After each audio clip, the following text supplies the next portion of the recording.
ఇక ఇప్పుడు అందరూ సంతోషంగా ఉంటారు. కానీ దీనివల్ల ఆ ఫియాన్సేకు మాత్రం చాలా కోపం వస్తుంది. ఎందుకంటే ఆమె సియా చేతిలో ఓడిపోయింది. అప్పుడే ఆమెకు సియా అంత ఈజీగా ఓడిపోయే అమ్మాయి కాదు అని షోయ్ తనకు చెప్పిన మాటలు గుర్తొస్తాయి. అందుకే ఆమె షోయ్ను కలవడానికి పిలుస్తుంది. అలా పిలిపించి, ప్రస్తుతం మీ ఫ్యామిలీ ఫైనాన్షియల్ పొజిషన్ బాగోలేదని నాకు తెలుసు, కానీ నువ్వు సియాను ఓడించడంలో నాకు హెల్ప్ చేస్తే నేను నిన్ను ఆదుకుంటాను అని ఆఫర్ ఇస్తుంది. దాంతో వీరిద్దరూ కలిసి పనిచేయాలని డిసైడ్ అవుతారు. మరోవైపు సియా తన ఫ్రెండ్ మాట్లాడుకుంటూ ఉంటారు. ఇప్పుడు నువ్వు ప్రపంచంలోనే అత్యంత ధనవంతుల లిస్టులో 10వ ప్లేస్లో ఉన్నావు అని ఫ్రెండ్ చెబుతుంది. ఇది విన్న సియా తాను ఎలాగైనా టాప్ 3లోకి వెళ్లాలని అంటుంది. అంతేకాదు, ఈ రోజే తను ప్రపంచంలోనే అత్యంత ధనవంతురాలిగా మారబోతున్నానని చెప్తుంది. సియా నమ్మకాన్ని చూసి, నీకు ఇంత కాన్ఫిడెన్స్ ఎలా వచ్చింది అని ఫ్రెండ్ అడుగుతుంది. దానికి సియా ఎక్కువగా ఏమీ చెప్పకుండా మధ్యాహ్నం వరకు వెయిట్ చేయమని మాత్రమే అంటుంది. అంతలోనే ఆ ఫ్రెండ్ పేరెంట్స్ అక్కడికి బలవంతంగా వచ్చి తనను తీసుకెళ్లడానికి ట్రై చేస్తారు. సియా ఇంకా పేద అమ్మాయేనని, తనతో కలిసి పనిచేస్తే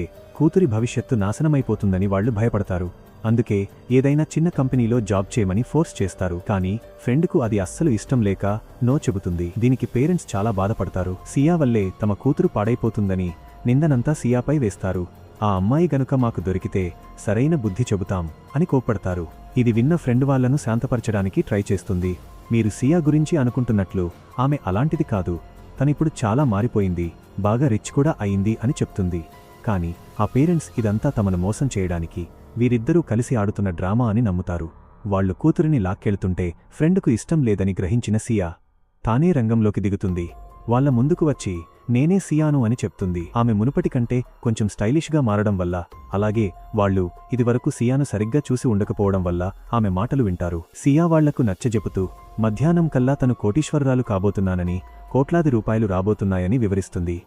మీ అమ్మాయి నా దగ్గరే సేఫ్గా ఉంటుంది, తన ఫ్యూచర్ గురించి మీరు టెన్షన్ పడకండి అని హామీ ఇస్తుంది. అయితే ఇలాంటి పెద్ద పెద్ద మాటలు విన్న పేరెంట్స్ ఆమెను అస్సలు నమ్మరు. సియాను అబద్ధాలకోరు అంటూ కూతురిని తీసుకెళ్లడానికే చూస్తారు. దాంతో సియా, ప్లీజ్ జస్ట్ మధ్యాహ్నం వరకు వెయిట్ చేయండి అని కోరుతుంది. దానికి వాళ్లు, సరే మధ్యాహ్నం అవ్వడానికి ఇంకా కొద్దిసేపే ఉంది కదా, చూద్దాం అని ఆగుతారు.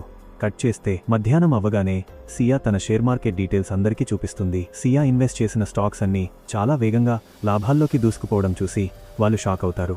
చూస్తూనే ఆమె కోటీశ్వరురాలైపోతుంది. ఇది చూశాక పేరెంట్స్కు నమ్మకం వస్తుంది.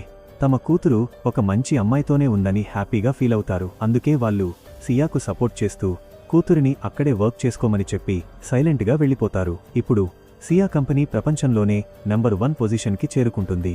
అలాగే ఆమె కూడా వరల్డ్స్ రిచెస్ట్ ఉమెన్ అవుతుంది. ఈ రకంగా ఇప్పుడు ఆమె లింగుకు హెల్ప్ చేయగలదు. తద్వారా అతను ఈజీగా తన ఫియాన్సేతో పెళ్లి క్యాన్సిల్ చేసుకోవచ్చు. మరి ఆ తర్వాత ఏం జరిగిందో తెలుసుకోవాలంటే కామెంట్ బాక్స్